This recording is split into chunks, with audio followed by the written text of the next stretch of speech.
fila tras fila, entre las cruces que marcan nuestras tumbas, y en el cielo aún vuela y canta la valiente alondra. Su voz apagada y el fragor de los cañones. Somos los muertos.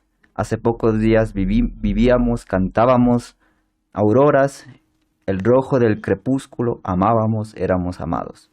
Ahora yacemos en los campos de Flandes. Contra el enemigo proseguid nuestra lucha, tomad la antorcha que os arrojan nuestras manos exangües, mantenedla bien alto. Si faltáis a la fe de nosotros, los muertos, jamás descansaremos, aunque florezcan en los campos de Flandes las amapolas. Este es un poema del teniente coronel John McCrae de 1915 que se denomina En los campos de Flandes. La amapola es uno de los símbolos más emblemáticos de la Primera Guerra Mundial para muchos países.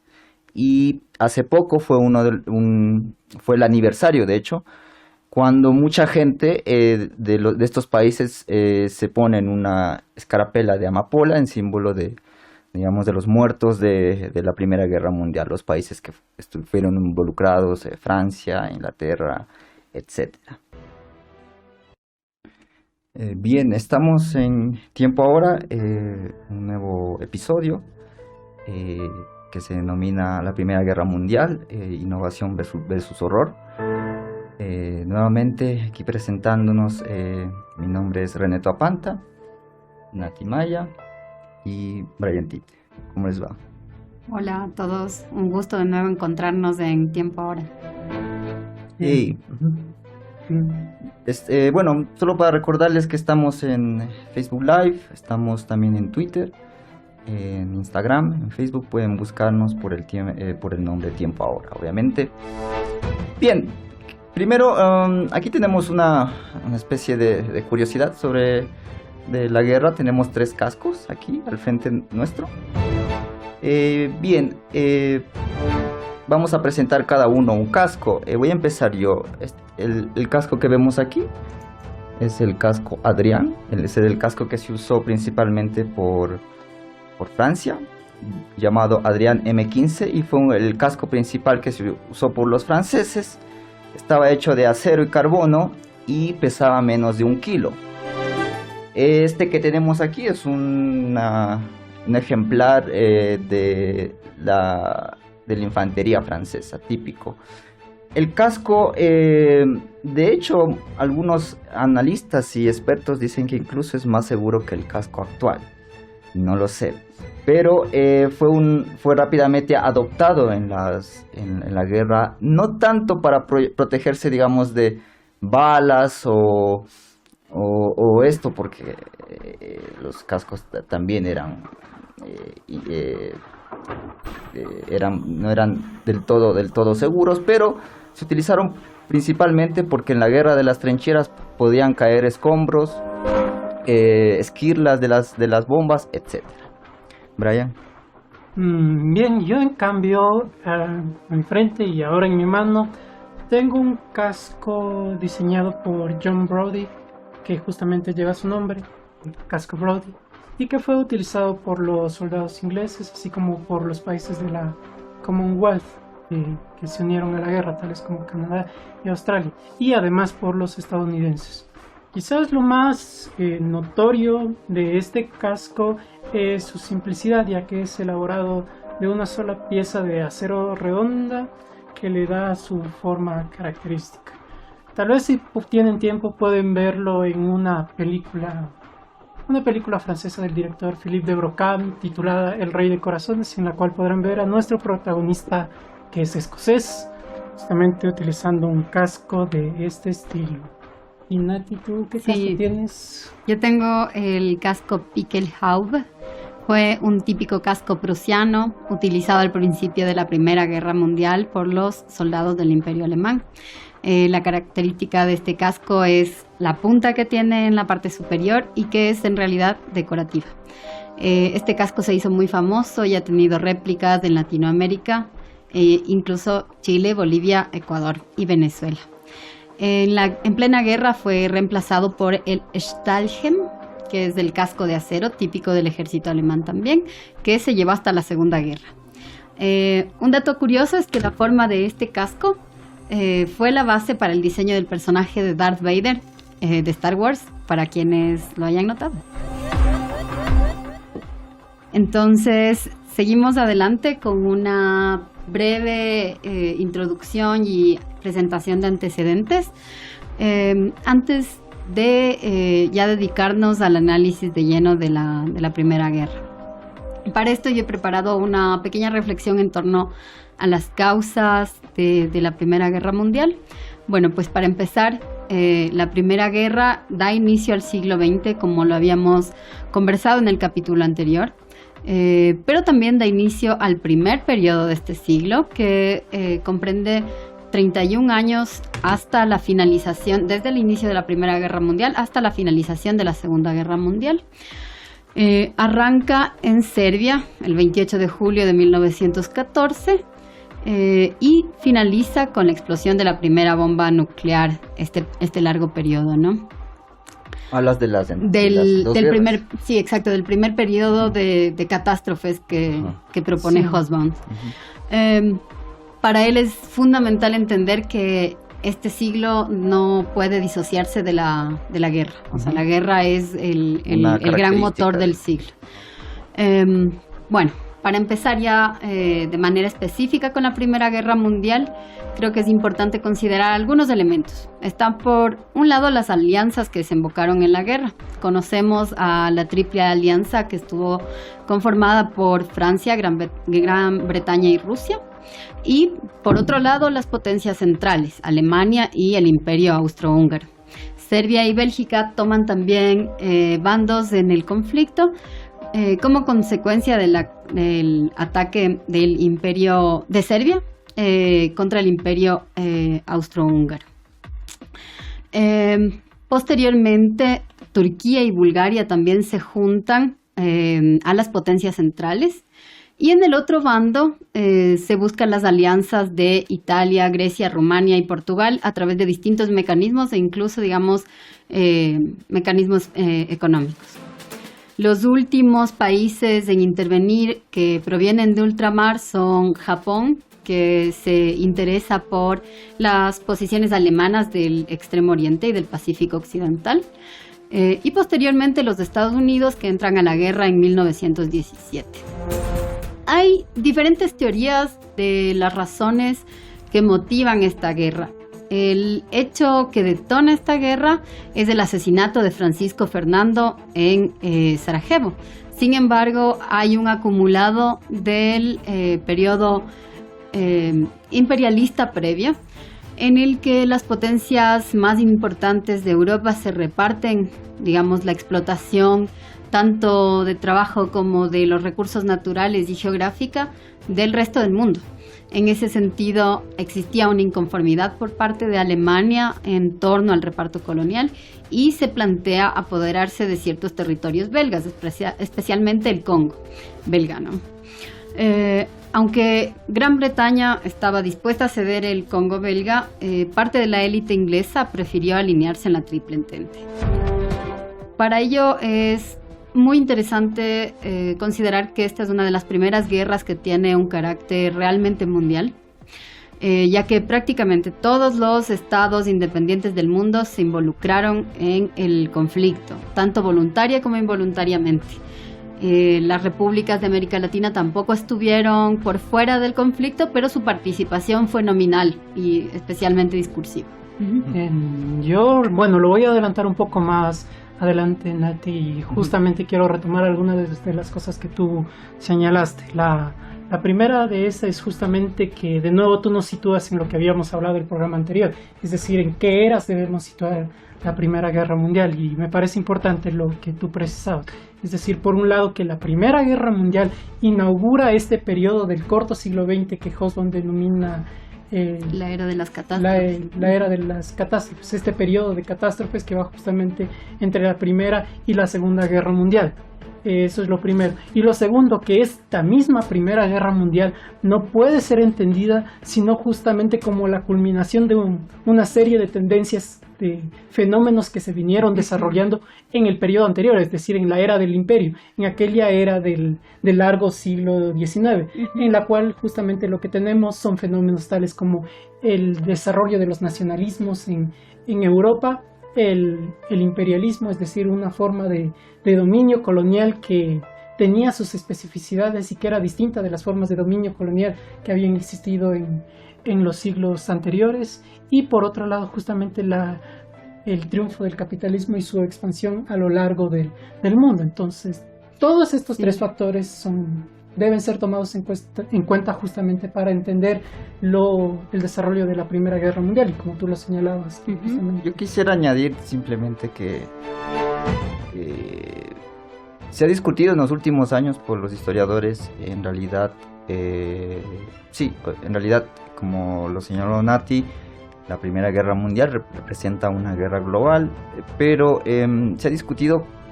Tal vez anteriormente hubo otras guerras que también tuvieron un carácter global, por ejemplo, la Guerra de los 7 Años en el final del siglo XVIII, que involucró a las colonias, pero obviamente en otro sentido, ¿no? Ahora a este nivel, digamos, industrial, donde los recursos de muchísimos países están abocados a la guerra, no se había dado hasta este momento.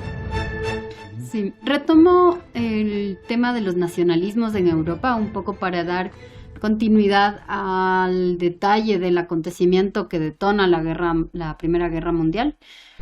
Este es el atentado de Sarajevo, que se dio el 28 de junio de 1914, donde se asesinó a Francisco Fernando, que era aspirante al trono austrohúngaro, ¿no?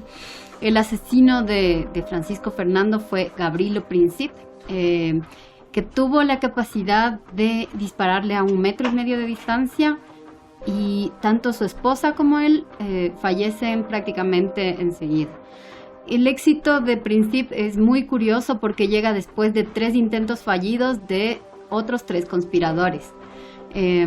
Todos estos conspiradores pertenecían a la Mano Negra, que era una organización clandestina, estaba liderada por un coronel serbio, pero que actuaba por cuenta propia. Este grupo buscaba, de hecho, la unificación de todos los yugoslavos en torno a Serbia. Y entonces ahí se retoma el tema de los nacionalismos.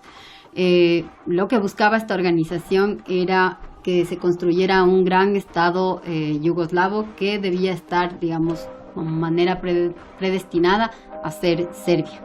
Y independiente, ¿no? Porque gran parte estaba en Austria-Hungría. Precisamente. Entonces, eso como un poco para dejarlo ahí. Propongo además otro elemento que me parece fundamental, y es que hacia finales del siglo XIX, los movimientos sociales se han empezado a desarrollar. Tanto las industrias como las potencias han implementado, digamos, mejores formas de enriquecimiento y de acumulación de capital, y frente a esto las organizaciones de trabajadores y en general la base del movimiento de los trabajadores estaba reaccionando de alguna manera en Europa. Me parece que es importante señalar que, con excepción de Rusia, la Primera Guerra Mundial contribuye al debilitamiento del movimiento social, principalmente de trabajadores en Europa, ¿no? Y que es, digamos, algún nivel de freno para este tipo de organizaciones. 2 datos curiosos nada más, breves. Princip fue reclutado justamente, porque pertenecía a esta organización, porque era nacionalista, pero además porque estaba enfermo de tuberculosis. Curiosamente, claro, es atrapado, llevado a la cárcel y muere justo al final de la guerra, en 1918. Y otro dato es el que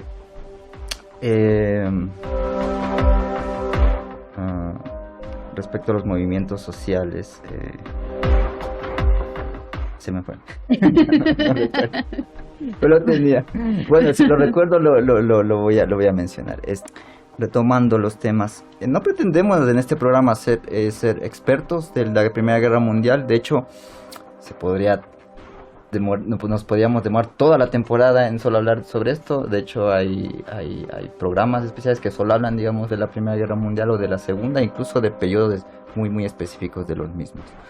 Pero tratamos de condensar varias cosas y especialmente varias ideas.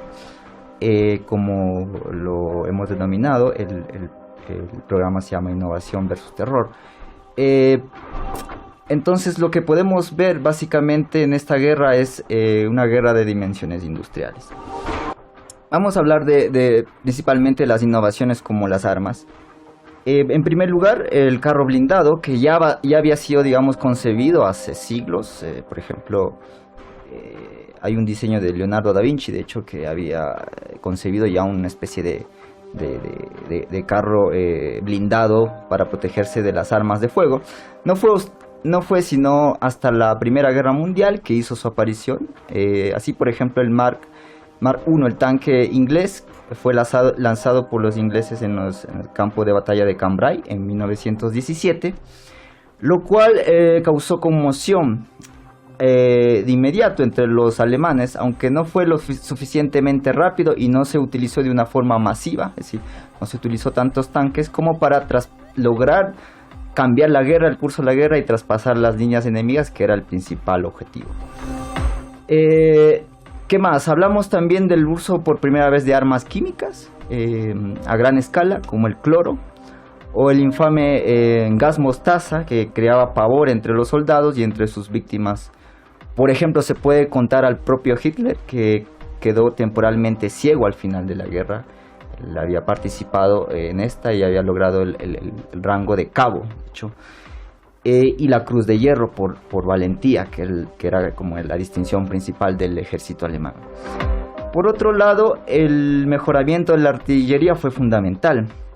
Para poner un ejemplo, la artillería evolucionó desde su aparición y por muchos siglos consistía simplemente en el lanzamiento de pesadas bolas de metal o de piedra, causando más pavor entre los enemigos que daños verdaderos. O sea, había un choque más psicológico que real.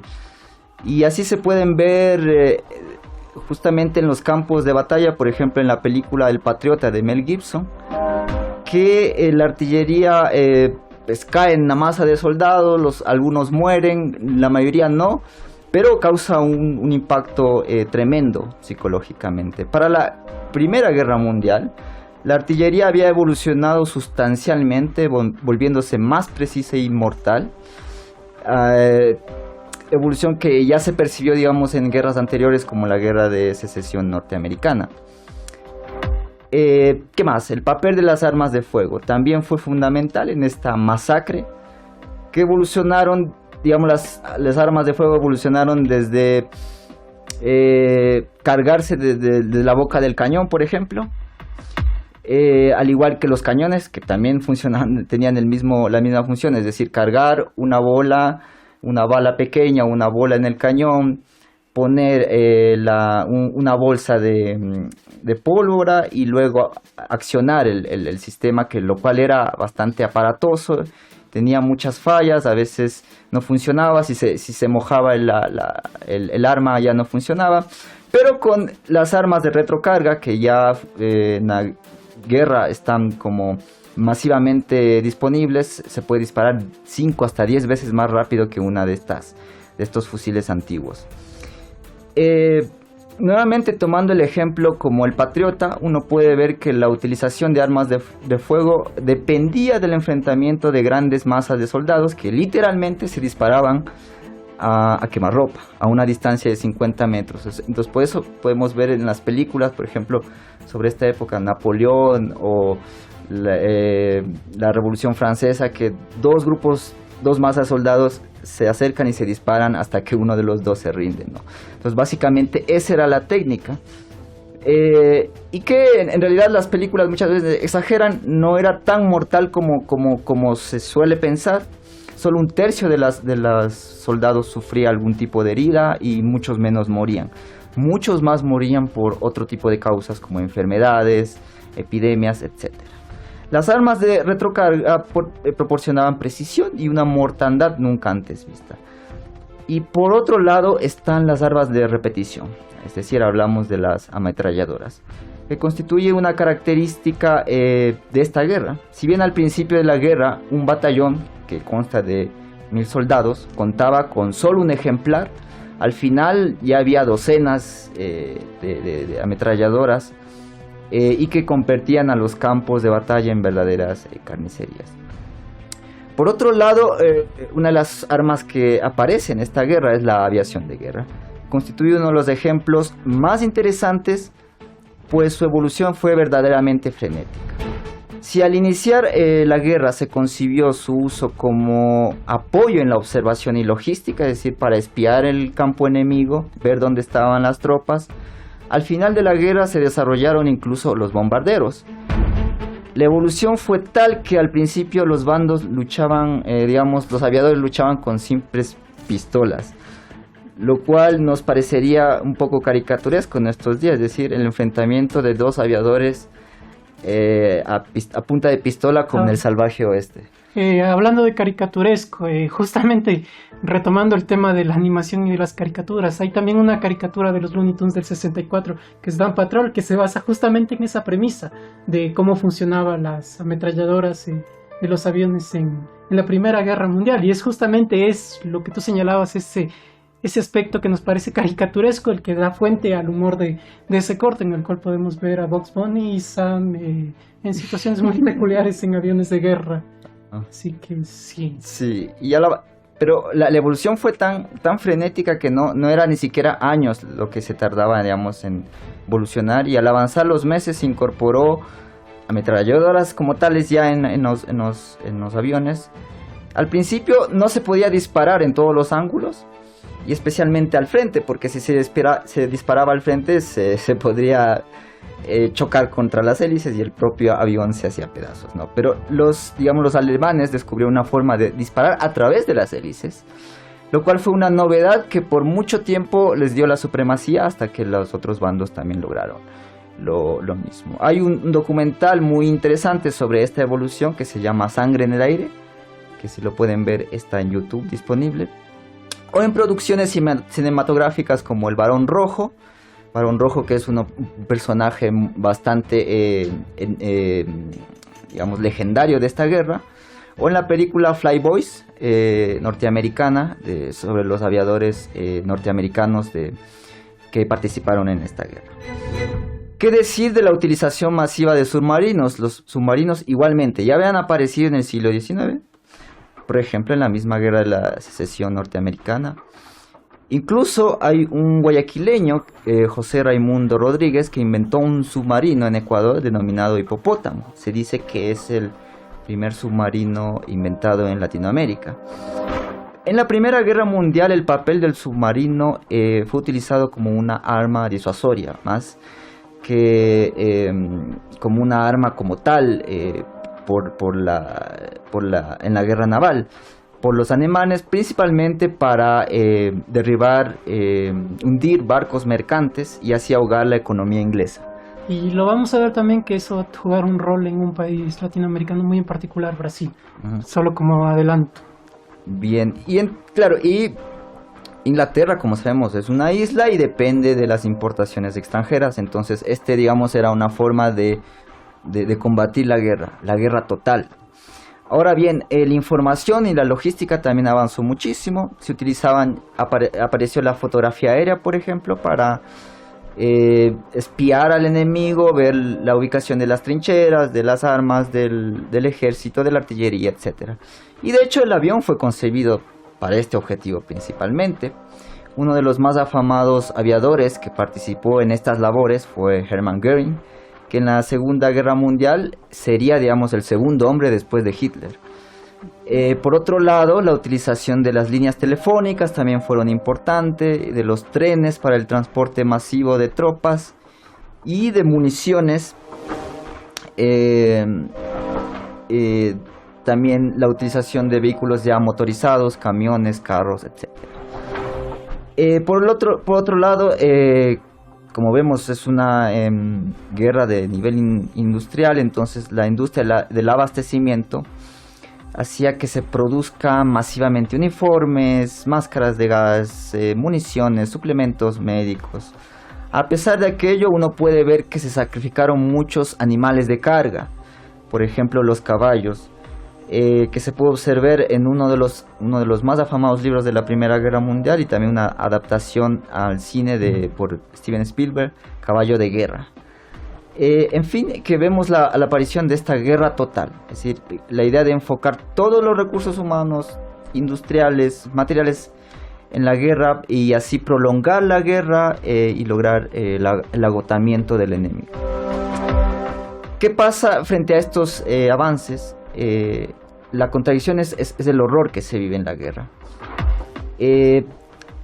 Principalmente, una de las contradicciones principales es que se utilizaron tácticas viejas en un sistema bélico moderno.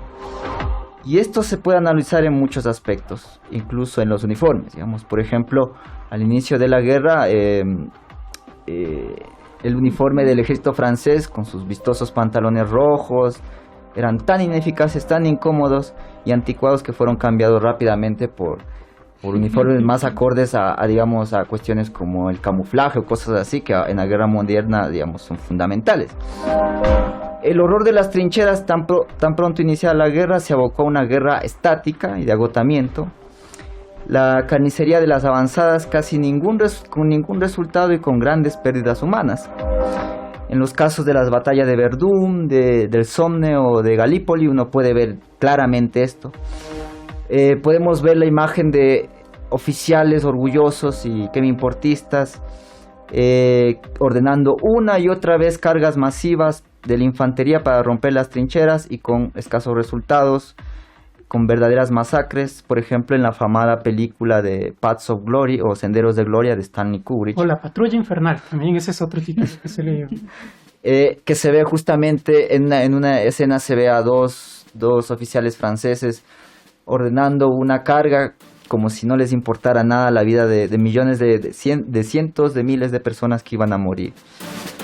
A pesar de esto, en muchos casos se usó viejas técnicas como, a pesar de, digamos, del avance de la tecnología, aún se utilizaban técnicas viejas como las palomas mensajeras, que eran como la salvación en últimos términos. Sí, y de nuevo aquí te retomo de la película que había mencionado anteriormente, justamente Rey de Corazones de Philippe de Broca. El protagonista, que se apellida Plumpik, es justamente de la división de palomas mensajeras de la sección escocesa del ejército británico, y esa es justamente su misión, tratar de encontrar una comunicación para saber dónde estaba una bomba que iba a estallar en un pequeño pueblo francés después de que se habían retirado los alemanes de aquel lugar. Entonces, como tú dices, aquí vemos todavía lógicas antiguas de la guerra. Esa contradicción constante. Sí. Y es justamente, aquí puedo retomar además algo más que también habíamos mencionado en el programa anterior. Es decir, no es que de repente en 1914 todos empezaron a pensar de una manera distinta y que en 1913 todavía pensaban a la manera que pensaban en el largo siglo XIX, sino que vemos, por decirlo de alguna manera, rupturas, quiebres en medio de formas de pensar y en formas de actuar tradicionales. Es decir, vemos cómo se va maleando cosas novedosas con cosas antiguas, y esto ya desde nuestra perspectiva de la hora salta como contradicciones, como cosas que no cuajan completamente y que parecen un enigma ver cómo fueron pensadas o cómo fueron realizadas en aquel momento del pasado. Otro ejemplo podemos ver, por ejemplo, en una película bastante reciente que se llama 1917. Es una película visualmente muy bonita porque es como filmada en, ¿cómo se llama? En primera persona, no, en plano secuencia, es decir, que no hay cortes. Y el personaje, para resumir muy brevemente, el personaje son dos y luego solo queda uno, y el personaje principal tiene que llevar una carta hacia un puesto de avanzada para evitar un avance que iba a constituir una masacre. Una de las frases cuando el personaje finalmente llega a donde está este oficial es que el oficial simplemente le dice: esto ya ha pasado muchas veces, no voy a relegar a mis hombres solo para volver a enviarlos mañana, porque en realidad era así. Las avanzadas no se detenían, se seguía utilizando la misma técnica, las mismas carnicerías, etcétera. Ahí hay un tema interesante y es cómo se relativiza la cantidad de muertos en el frente de batalla. Es decir, se vuelve digamos, las capas más altas de las fuerzas militares, pero también las capas intermedias, están movidas por un sentimiento de deseo de ganar frente a cualquier cosa. Sí, a cualquier costo. Y algo que también es muy chévere de esta película es pensar en que esa peripecia de guerra la vivían día tras día durante años muchos jóvenes. Sí. De 19, 20, 21 años. A veces menos. A veces menos. Menos, incluso 15. Uh-huh. Bueno, voy a resumir un poco, voy a hablar de un ejemplo, de un aspecto más, y luego doy paso a Brian con la cuestión de Latinoamérica. Y es que esta industrialización provocó, claro, una escalada en la fabricación de material de guerra, bombas, etcétera, y por ende de unas precarias condiciones para los obreros, especialmente para las mujeres que se encargaron de fabricar las armas que los hombres no podían fabricar porque estaban en los frentes de guerra, obuses, bombas, armamentos. La sindicalista Marcelle Caby describe esta situación. Mujeres de 20 y tantos años con frágiles figuras, fuego y el ruido ensordecedor de los tornos, de pronto asoman unos brazos pálidos, las mangas remangadas. La trabajadora siempre en pie levanta el obús, pesa 7 kilos. Cada día levanta al pulso 2.500 obuses, 35.000 kilos. En un año ha levantado 900.000 obuses, es decir, 7 millones de kilos. Antes estaba sana y fuerte, ahora es una joven flaca y agotada. A la 1, las 2, las 3 de la madrugada, el alba se cuela por las ventanas, las mejillas demacradas y los brazos magullados imploran clemencia. En 1915, las mujeres de los países en guerra se unen para exigir la paz y en un manifiesto que reza lo siguiente: protestamos contra la locura y el horror de la guerra, ya que entraña un brutal sacrificio de vidas humanas y la destrucción de lo que la humanidad ha tardado siglos en construir. Sí, una vez más, recalcar las condiciones de vida infrahumanas que tenía la población que se encontraba en guerra, y es interesante llamarla población porque no era una porción pequeña del conglomerado de países europeos que participaron en la guerra. Vemos que el vivir bajo tierra implica dolores profundos de enfermedades, eso para no hablar de temas tan complejos y tan relevantes al día de hoy como la salud mental de las personas que están en guerra. Ahora se conoce lo que es el trastorno de estrés postraumático, y cómo, digamos, esta generación, digamos, la reducida generación que regresó de la guerra, cómo abordó la vida después de eso. Algo que me parece fundamental es los nacionalismos que alimentan la Segunda Guerra Mundial tienen origen en estas condiciones tan cruentas de vida, ¿no? Y algo que adelanto un poco de mi reflexión final es cómo estos hombres que habían visto la cara de la muerte y habían regresado sintiendo, digamos, algún nivel de gloria, ¿no? Algún nivel de legitimidad en su posición en la vida social. Y cómo ellos miraban a quienes no habían participado en la guerra, es decir, las mujeres, los jóvenes, los ancianos y otro tipo de poblaciones a las que luego atacan. Y este es precisamente el origen del nazismo, ¿no? Uh-huh. Uh-huh. Sí. Bien, como una parte adicional, yo quisiera agregar algo a los detallado en cuanto a lo armamentístico y las contracciones del horror de lo que mencionaba René. Yo voy a contrastar con lo que ocurrió en Latinoamérica. A primera vista parecería que Latinoamérica nada tuvo que ver en la Primera Guerra Mundial, y si es que nos basamos en lo estrictamente bélico parecería tener razón este juicio, es decir, fuera de un par de enfrentamientos navales que tuvieron lugar en el sur del continente entre alemanes e ingleses, Latinoamérica como tal no fue un escenario del conflicto armado. Pero sin embargo, el que no haya sido parte del conflicto armado no quiere decir que Latinoamérica haya permanecido indiferente a lo que ocurría al otro lado del océano. Y de hecho vivió en carne propia varios de los efectos que trajo consigo la guerra, y eso lo voy a detallar de manera bastante sucinta.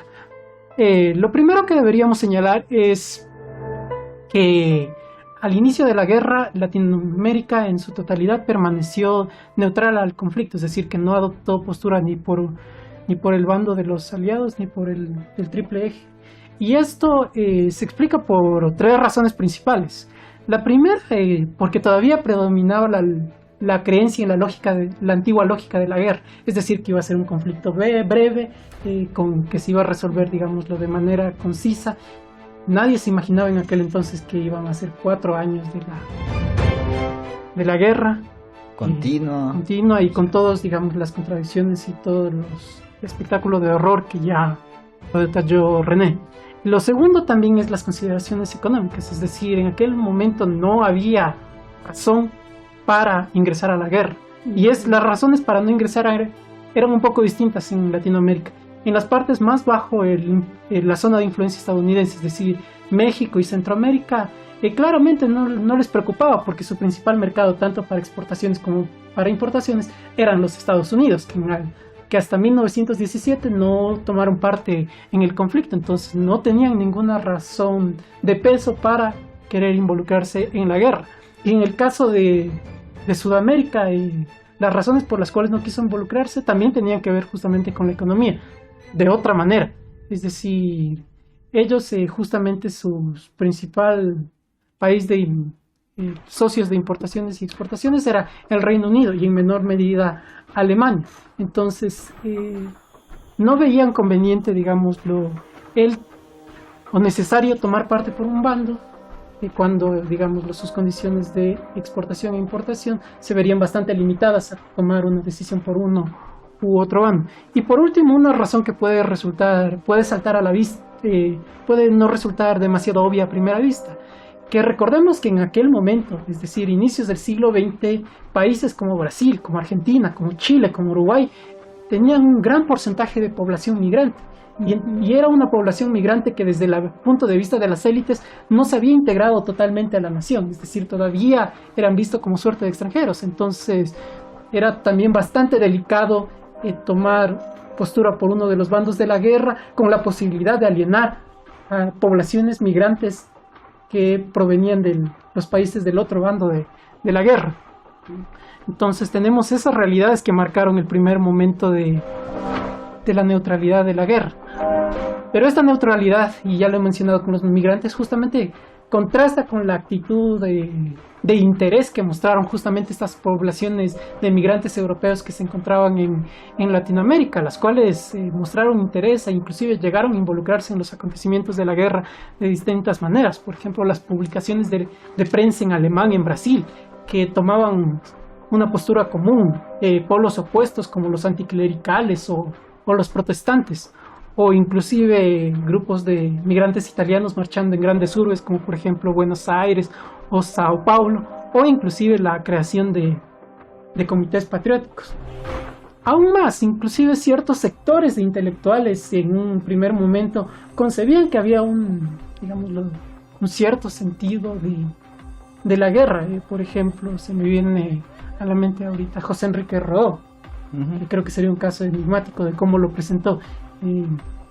Concebir la guerra justamente por las simpatías que se sentía por Francia, vista por varias élites latinoamericanas de entonces como la fuente de civilización, de luces, de cultura. Entonces, bajo esas preconcepciones, la guerra en un momento inicial bien podía ser vista como un momento en el cual era un enfrentamiento entre la civilización representada por Francia frente a la barbarie representada por Alemania. Sí, de hecho, propagandísticamente, ideológicamente era así. Por eso los alemanes fueron apodados como los hunos.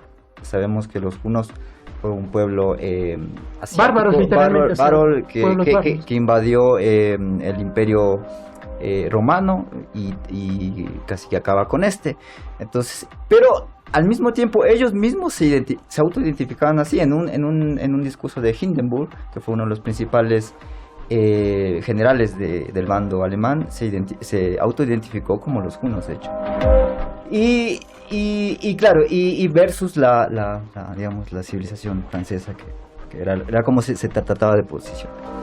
Sí, esto lo tenemos desde el bando desde el punto de vista de las percepciones. Ahora pasemos muy brevemente por la economía, es decir, las situaciones se dividieron. Por un lado hubo países que con lo que poseían materias primas estratégicas, Europa necesitaba suplirse de esas materias primas estratégicas, entonces, digamos, no se vieron tan afectados, pero otros que no tenían materias primas tan estratégicas, como el Brasil con su café, las exportaciones de Brasil cayeron totalmente, y esto sumado a que barcos mercantes fueron hundidos por los alemanes, determinó que Brasil fuera uno de los primeros que se abanderó de declarar la guerra a Alemania en 1917, y justamente en 1917, año en el que los Estados Unidos entra a la guerra, y después de la declaración de guerra de Estados Unidos, varios países, sobre todo de Centroamérica, le siguen, y bueno, otros en cambio decidieron permanecer neutrales hasta el final de la guerra, como fue el caso de Argentina.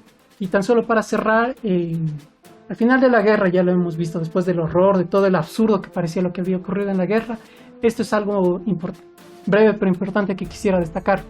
En aquel momento ya muy pocos creían en esa idea de que había un bando de civilización versus otro bando de la barbarie, sino que predominaba la creencia de que había colapsado en Europa la misma idea de civilización, y este mismo colapso de la idea de Europa como luz de civilización es lo que interesantemente va a abrir las puertas a nuevas maneras de pensar las identidades, la nacionalidad en América Latina, justamente en las décadas que vinieron, las décadas de los 20 y de los 30, que lo vamos a ver, por ejemplo, en figuras como Vasconcelos, Ugarte, Mariátegui, etc. Atravesamos las montañas malditas, fuimos al infierno. Algunos regresamos y otros no. Pero ni un solo hombre, ni una sola mujer ha revelado los secretos de este mundo. Esta es un pequeño fragmento de una canción de PJ Harvey que se llama In the Dark Places. Es de un álbum que se llama Let England Shake. Lo retomo porque ella dibuja un poco el particular horror de la guerra de trincheras y la participación de Inglaterra, digamos, de Gran Bretaña en la historia bélica mundial. Pero especialmente en esta canción habla de las trincheras. Yo creo que es fundamental tener una memoria concreta de las muertes. Los franceses perdieron el 20% de los hombres en edad militar, que además, si se contaba a los caras partidas, que eran las personas desfiguradas e inválidos permanentes, tenían algo más de un tercio de soldados franceses que salieron sin lesiones de la guerra, ¿no? Gran Bretaña perdió a una generación de 500.000 de hombres que no habían cumplido aún los 30 años, pero en total 800.000 británicos fallecieron. Y digamos, estas son cifras muy cortas, pero que son explícitas, ¿no? Lo más grave, digamos, de las consecuencias de la guerra fue que se brutalizó también la política, y en este sentido, si es que ya no importaban las vidas de los seres humanos en la guerra, pues tampoco iban a importar en la política, y eso se expresa una vez más en la Segunda Guerra Mundial. Solo para cerrar y un poco para conectar el tema del siguiente capítulo, creo que es importante recalcar que hubieron voces críticas en Europa. Y aunque parte de la socialdemocracia europea se había alineado con el imperialismo, las bases sociales, los sectores más radicales y obviamente el movimiento en Rusia ya había contribuido a la guerra, ya había contribuido a la crítica de la Primera Guerra Mundial y había planteado la necesidad de transformar esa guerra imperialista en una revolución. Una vez más, yo creo que es importante mediar y tratar de mirar a este fenómeno como un momento muy complejo, donde están tanto estos elementos que nos asombran en torno a la industrialización de la guerra, en torno a la modernización de las técnicas y estrategias y de la tecnología, pero también el horror y la barbarie y de alguna manera el fracaso de lo que tú llamas, Brian, de la idea de civilización en Europa. Esto ha sido Tiempo Ahora. Los esperamos en la próxima emisión, que vamos a tratar el tema de la revolución. Muchas gracias.